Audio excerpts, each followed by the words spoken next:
Bismillah ya Rahman ya Rahim. Bismillah ya Rahman ya Rahim. Assalamualaikum warahmatullahi wabarakatuh. Hari ini kita akan menyambung pembelajaran kita bagi subjek fiqh tingkatan 2 bab zakat, di mana kita akan melihat beberapa jenis-jenis harta wajib zakat. Jadi, para pelajar boleh merujuk kembali topik ini di dalam buku teks Fiqh Manhaji jilid yang kedua. Ayo kita lihat apakah jenis-jenis harta yang wajib dikeluarkan zakat. Yang pertama adalah mata wang. Yang kedua adalah binatang ternakan. Yang ketiga adalah tanaman dan buah-buahan. Yang keempat adalah barang perniagaan. Dan yang kelima adalah barang galian dan rikas, iaitu harta karun. Jadi kita akan lihat kelima-lima jenis harta yang wajib dikeluarkan zakat dan apakah dalil yang menunjukkan kewajipan tersebut. Yang pertama adalah mata wang. Mata wang adalah emas dan perak yang telah dicetak menjadi mata wang atau masih dalam keadaan ketukan. Dan mata wang ini telah diwajibkan zakat berdasarkan surah At-Taubah ayat 34 yang mana membawa maksud, wahai orang-orang yang beriman, sesungguhnya banyak di antara pendeta-pendeta dan ahli agama, yakni Yahudi dan Nasrani, memakan harta orang ramai dengan cara yang salah, dan mereka menghalangi manusia dari jalan Allah dan agama Islam. Dan ingatlah orang yang menyimpan emas dan perak serta tidak membelanjakan pada jalan Allah, maka kabarkanlah kepada mereka dengan balasan azab seksa yang tidak terperi sakitnya. Jadi, para pelajar boleh melihat ayat وَالَّذِينَ يَكْنِزُونَ الذَّهَبَ وَالْفِضَّةَ, yang mana al-zahaba wal-fiddah ini membawa maksud emas dan juga perak. Al-zahab emas, al-fiddah perak. Jadi apakah jenis-jenis emas dan perak yang wajib dikenakan zakat? Di sini ada 3 jenis. Yang pertama adalah mata wang, emas dan perak yang telah ditukar ataupun diproses menjadi mata wang. Kalau zaman dahulu, kita namakan sebagai dinar dan juga dirham. Tetapi hari ini, kita dah gunakan sebagai wang kertas. Kerana hari ini, mata wang kita adalah wang kertas dan juga wang shilling. Yang kedua adalah ketelan emas atau perak, di mana emas dan perak yang telah dikeluarkan daripada muka bumi ini masih lagi dalam keadaan ketulan, ini belum lagi diproses menjadi mata wang. Jadi ketulan emas ini juga perlu dikeluarkan zakat sekiranya telah mencapai nisab. Tentang nisab zakat, kita akan belajar dalam topik yang akan datang. Dan yang ketiga, barang perhiasan. Emas dan perak wajib dikenakan kepada barang-barang perhiasan dengan syarat tertentu. Jadi, persoalannya adalah, adakah semua barang perhiasan wajib dikenakan zakat? Adakah semua barang perhiasan yang terdiri daripada emas dan perak wajib dikenakan zakat? Jadi jawapannya adalah barang perhiasan yang dipakai tidak dikenakan zakat jika dipakai dengan syarat tidak terlalu banyak. Ini adalah berdasarkan hadis la zakat fil hilli, yang mana membawa maksud daripada Jabir bin Abdullah daripada Nabi SAW berkata, tidak ada zakat pada barang perhiasan. Jadi, barang perhiasan yang dipakai sebagai contoh gelang emas, rantai emas, cincin perak dan sebagainya yang digunakan oleh ibu kita, digunakan oleh kakak kita sebagai perhiasan yang dipakai dalam seharian, maka barang tersebut tidak perlu dikeluarkan zakat. Yang kedua, jenis kedua, iaitu binatang ternakan. Apakah yang dimaksudkan dengan binatang ternakan? Binatang ternakan yang wajib dikeluarkan zakat adalah unta, lembu, kerbau dan kambing serta geri-geri. Ini adalah antara binatang-binatang ternakan yang masyhur yang kita maklum yang wajib dikeluarkan zakat sekiranya telah mencapai nisab ataupun jumlah yang wajib dikeluarkan zakat. Kewajipan ini adalah berdasarkan hadis yang mana membawa maksud dengan nama Allah yang Maha Pengasih lagi Maha Penyayang. Ini adalah kewajipan zakat yang telah diwajibkan oleh Rasulullah ke atas orang Islam. Sesiapa dari kalangan orang Islam meminta mengikut haknya, maka hendaklah diberikan, dan sesiapa yang meminta lebih daripada haknya, janganlah diberi. Dan hadis ini sebenarnya menerangkan juga tentang kewajipan kita mengeluarkan zakat dalam isu ternakan.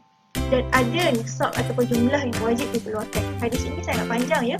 Jadi antara perkara yang antum kena faham daripada hadis ini adalah hadis ini menerangkan tentang kewajipan untuk mengeluarkan zakat bagi binatang ternakan seperti yang Fatimah tunjukkan di dalam gambar. Yang ketiga, tanaman dan buah-buahan. Yang wajib dikenakan zakat adalah tanaman dan buah-buahan yang menjadi makanan asasi manusia. Apa itu makanan asasi? Makanan yang menjadi makanan seharian kita, makanan roji. Sebagai contoh, di Malaysia, kita makan nasi sebagai makanan asasi. Di negara Arab, kebiasaannya orang akan makan roti. Jadi, gandum dan roti itu menjadi makanan asasi. Dan ada 3 syarat untuk menentukan makanan itu makanan asasi yang diwajibkan zakat atau tidak. Yang pertama, boleh mengenyangkan. Makanan tersebut perlu boleh mengenyangkan manusia. Yang kedua, boleh disimpan. Yang ketiga, tidak mudah rosak. Jadi ini adalah 3 ciri makanan asasi yang wajib dikenakan zakat.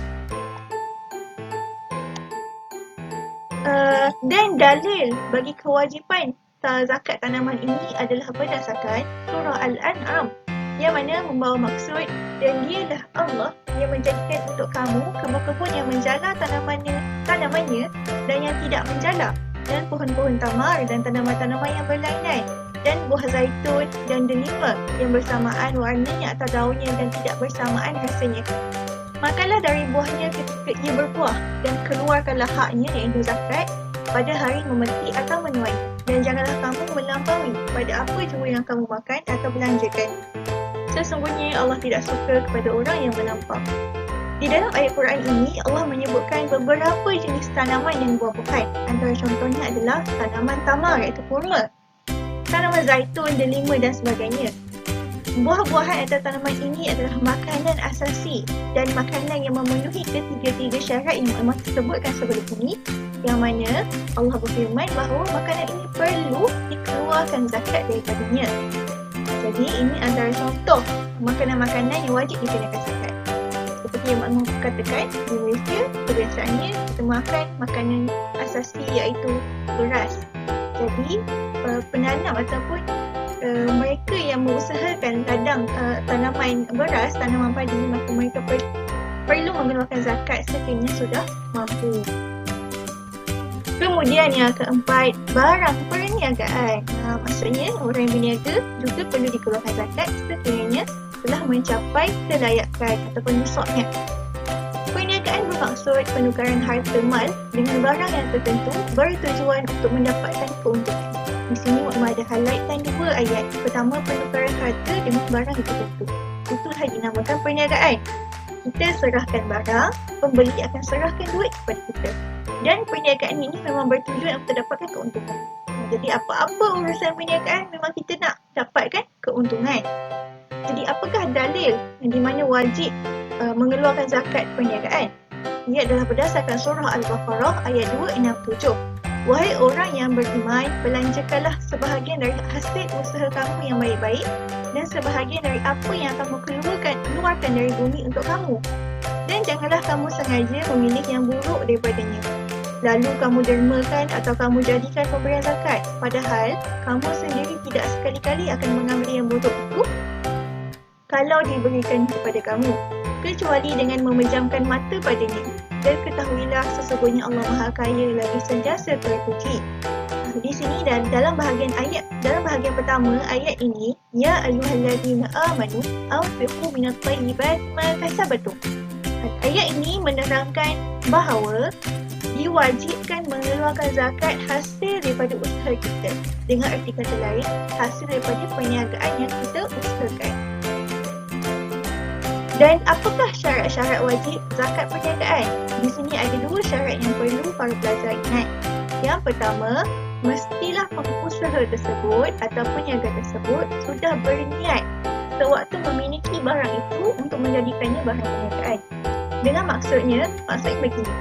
Seorang penjual apabila dia telah membeli satu jenis barangan dalam kuantiti yang sangat banyak, pada awal pembelian tersebut, penjual dah berniat barang ini akan aku jadikan sebagai barang untuk dijual.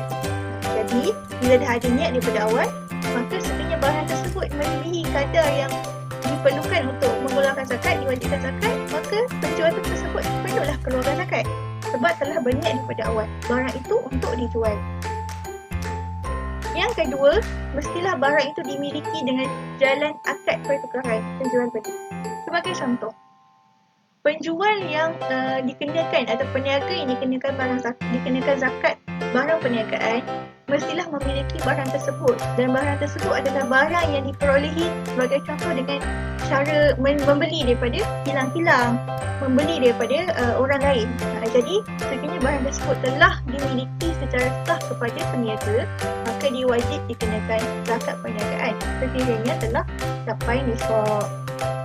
Seterusnya yang kelima dan yang terakhir, barang galian dan harta karun iaitu emas dan perak yang dikeluarkan dari perut bumi.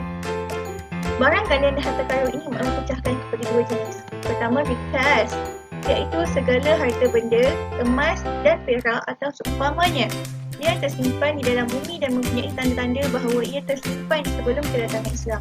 Dengan arti kata lain, rikas ini kita fahami sebagai harta karun. Mana kita gali, tiba-tiba nampak ada emas ataupun ada harta karun yang tertanam di dalam bumi. Itu kita namakan sebagai rikas. Manakala ma'adin? Ma'adin itu apa? Ma'adin adalah hasil galian yang diperolehi dari perut bumi sama ada beku atau cair, diproses dan menghasilkan logam galian atau dalam bentuknya seperti emas, perak, biji besi dan lain-lain. Kalau di Malaysia, kita ada biji besi, kita ada biji timah, kita juga ada galian seperti petroleum, gas dan sebagainya. Maka barang-barang ini kita namakan sebagai ma'adin dan perlu dikeluarkan zakat sekiranya telah mencapai kadar yang diwajibkan. Dan apakah dalilnya? Dalilnya adalah berdasarkan dua sumber. Pertama, An-Nawawi telah berkata bahawa para sahabat iaitu ulama mazhab berkata umat Islam sepakat tentang wajibnya zakat barang galian. Maka An-Nawawi mengatakan kepada kita, isu harta zakat galian ini telah disepakati oleh umat Islam secara keseluruhannya bahawa semua harta galian, tak kisahlah harta karun ke, biji timah ke, biji besi ke, perlu dikeluarkan zakat sekiranya telah mencapai nisab. Yang kedua adalah berdasarkan hadis riwayat Bukhari fi rikazil khumus, yang mana daripada Abu Hurairah radhiyallahu anhu daripada Nabi sallallahu alaihi wasallam bersabda, pada rikas yang makna katakan tadi harta karun, pada rikas itu wajib 1/5 iaitu sebagai zakat. Dan hadis ini telah diriwayatkan oleh Bukhari dan merupakan hadis sahih. Jadi ini adalah 5 perkara yang wajib dikenakan zakat. Pertama adalah mata wang. Yang kedua adalah tanaman. Yang ketiga binatang ternakan. Keempat perniagaan. Kelima adalah barang galian dan harta karun. Jadi Mak mengharap para pelajar boleh dapat mengingati 5 jenis harta yang wajib dikenakan zakat. Jadi wallahu a'lam bishawab. Assalamualaikum warahmatullahi wabarakatuh.